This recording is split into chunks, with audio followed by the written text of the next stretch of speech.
Alright, shalom everybody. Just got back from the library, reducing my email, and then checking up on cryptocurrency, seeing the world news and what's going on around here in America, there in Israel, the Middle East, the world of finances, morality of the country around the world. Pretty much, I'm gonna take a seat here. Pretty much the gist of what I got is that the world led by China and Russia are going into buy oil, and they're going to be able to pay in yuan or renminbi or the Chinese and the rubles, and they're able to back it up with the amount of gold that they have amassed by the tonnage over the years. So you can tell that they have been planning this well ahead of time. They have been doing this for probably for over a decade. So they knew this well in advance, and they have already made the move. I know the Chinese have offered to buy Saudi oil and to pay for it in Chinese currency. And they have told the Saudis that if you accept our currency, you can turn around and go on a Shanghai exchange and exchange it for gold, which probably the reason why the Chinese have been amassing gold by the tonnage. So if you piece the two together, you could say that Chinese um, are having a gold-backed currency because they're able to back it up. So they could do this with the Saudis. I don't know if they've actually started to do the physical trade. I think it's the proposal.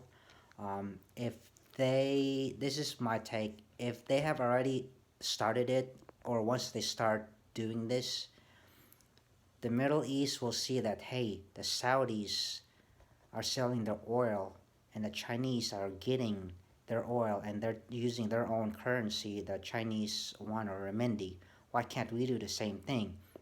And this will have a domino effect. The rest of the Middle East, surrounding countries, and the rest of the world, they'll want to start buying oil, which oil you need to run your country. It's a needed commodity, not needed resource. Sorry, resource, natural resource to run your country, and they'll be able to buy oil using their own currency. So, okay, let me backtrack here.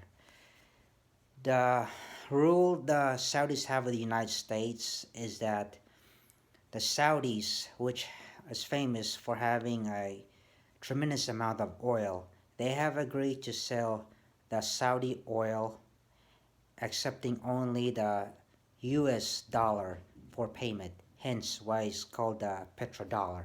So I'm gonna have Arab background, by the way. So my ancestors on my Arab side were Mizrahim Jews, Jews of Middle Eastern background, along with a Sunni Muslim. So in case you're wondering, so I have my ancestral roots right around that area. Anyways, um, that's the agreement, which I'd say is unfair. I think any country that wants to buy oil, they ought to be able to use their own currency to buy oil, which, going back to that trade, in order for a country to get petrodollars, they are forced to trade with the US to get the petrodollar, which they can turn around to buy oil. So the Chinese and the Russians are leading the way. I know in 2003, what was it, 2015 or 2014, while I was still living in Arkansas, there was an article on economicsclubsblog.com by Michael Snyder that the Chinese and the Russians, they made a trade in with a natural gas. It was a $400 billion agreement, and they did it outside of the petrodollar. So as you can see, the nail in the coffin is starting to pound. So you get the countries of the world opting out of the petrodollar, along with the rise of cryptocurrency, which they're getting further and further away from fiat currency. You can see this transition up ahead. In 2018, I think you'll start to see there's a shift towards cryptocurrency and oil outside of the petrodollar. I mean, right now it's kind of under the surface of the cryptocurrency. People, the mass, is starting to hear more and more about it. But the fact is, well over 90%, probably over 99% of people worldwide don't have even $1 worth of cryptocurrency, are just not in it. But the number is growing. So 2018, you'll start to see more practical usage of cryptocurrency. Um, 2018, the Chinese and the Russians, the BRICS nation, I'll just say the BRICS, will start to move further away from the dollar, which means people living in America, they will see some really tough times ahead economically. I mean, as if it isn't already bad enough. I mean, the average household with over $100,000 in debt, and you take the overall debt the United States has with the people living in America, and you divide it up, it averages over $250,000 per person. Okay, man, woman, and children. And the fact is, your average American citizen does not have the money to pay it off. And this is a debt that can never be repaid because, for one, you have to have two things to pay off your debt, okay? You have to have the will, you have to want to pay off your debt. And number two, you have to have the means to pay off your debt. America does not have the will. Number two, they don't have the resource. For one, majority of Americans are already in debt. They can't even pay off their own personal debt. So what makes you think they can pay off the national debt? And number two, the money that is owed of this debt, they will likely not want to be paid in petrodollar.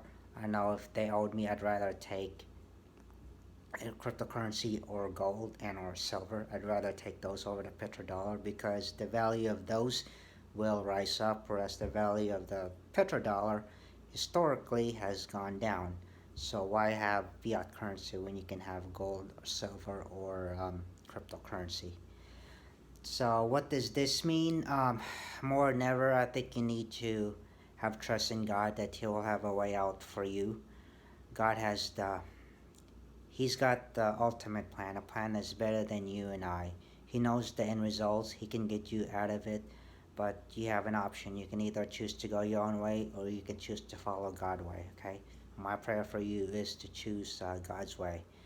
If you look at the Bible, it talks about finance more than heaven and hell combined. So what does that tell you, okay?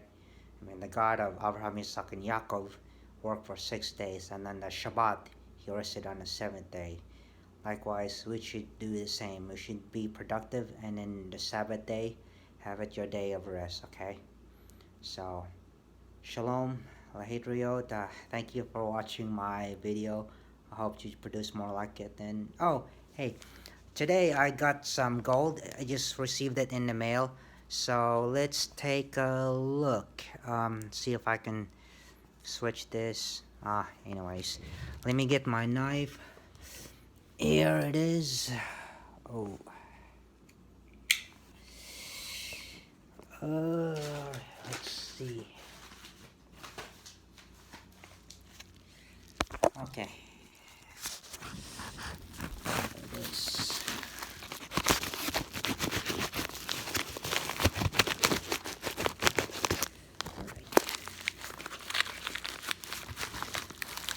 Alright.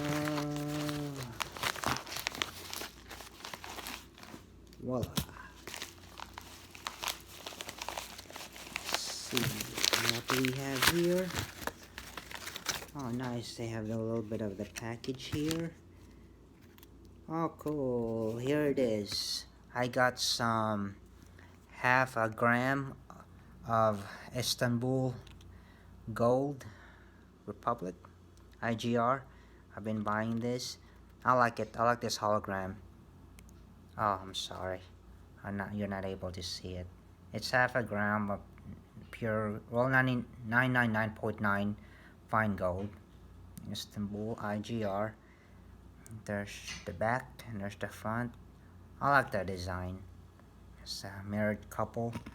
I actually have about 5 of these altogether. There's 4 more. I got one more gram of gold, and then like 2 ounces of, of Holy Land silver. So if you haven't gotten your gold and silver, start to get into it because it's a form of wealth that has been has been around time ever since the biblical times in the Tanakh, the Old Testament.